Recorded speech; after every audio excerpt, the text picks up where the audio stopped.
বিদ্যুৎ কেন্দ্রগুলোর চাহিদার মাত্র ২৯% এবং সার কারখানাগুলোর চাহিদার ৩৮% গ্যাস সরবরাহ করা সম্ভব হচ্ছে বলে জানিয়েছে সিপিডি।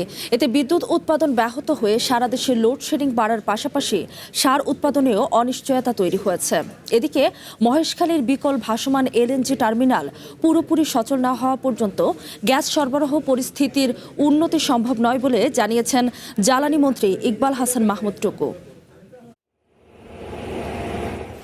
মেরামত শেষে আংশিকভাবে চালু হয়েছে কক্সবাজারের মহেশখালীতে অবস্থিত দেশের প্রধান ভাসমান এলএনজি টার্মিনাল। তবে পূর্ণ সক্ষমতায় গ্যাস সরবরাহ কবে থেকে শুরু হবে তা এখনো অনিশ্চিত। জ্বালানি মন্ত্রী বলেছেন, টার্মিনাল পুরোপুরি সচল না হওয়া পর্যন্ত গ্যাস সরবরাহ পরিস্থিতির উন্নতি সম্ভব নয়। বাপেক্সকে দিয়ে আমরা খুব খরচ শুরু করেছি আমরা, এবং বাপেক্সকে স্ট্রেনথেন করার জন্য আরো দুটো রিগ কেনার অর্ডার দিয়ে দিয়েছি আমরা ডিসাইড করছি বাই 2029 বাংলাদেশে আমরা আরো 3টে অফিসার বসাবো।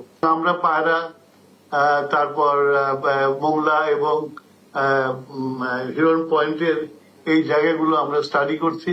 গ্যাস ও বিদ্যুৎ সংকটে অনেক শিল্প প্রতিষ্ঠানের উৎপাদন ৩০ থেকে ৪০% পর্যন্ত কমেছে বলে দাবি করেছেন Bangladesh chamber of industries BCI. সরকার পরিবর্তনের প্রক্রিয়ায় জনগণ ও শিল্প খাত যেন ক্ষতির মুখে না পড়ে, সেজন্য কার্যকর সমাধানের দাবি জানিয়েছে সংগঠনটির সভাপতি।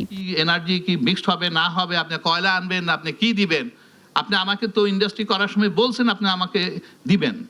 আপনি বলতে কিন্তু কেউ যদি মনে করে এই সরকার, no, all the sarkar has the responsibility, এবং যে যখন নিচ্ছে দায়িত্ব তখন কিন্তু তার উপরই বর্তাবে।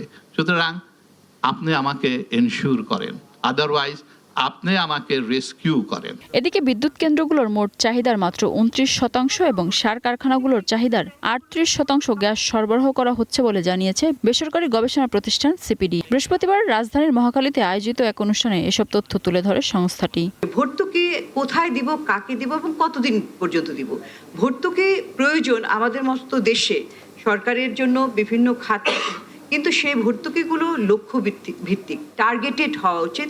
অন্যদিকে রান্নার গ্যাস পুরোপুরি আমদানি নির্ভর হয়ে পড়ায় উদ্বেগ জানিয়েছে সিপিডি। সংস্থাটির মতে এতে গৃহস্থালী রান্নার জ্বালানি সরবরাহ ও নিরাপত্তা বড় ধরনের ঝুঁকির মুখে পড়েছে। সামগ্রিকভাবে জনগণের যে মাঝে একটা স্বস্তি। মিনা ফেরদাউস, ওয়ান নিউজ, ঢাকা।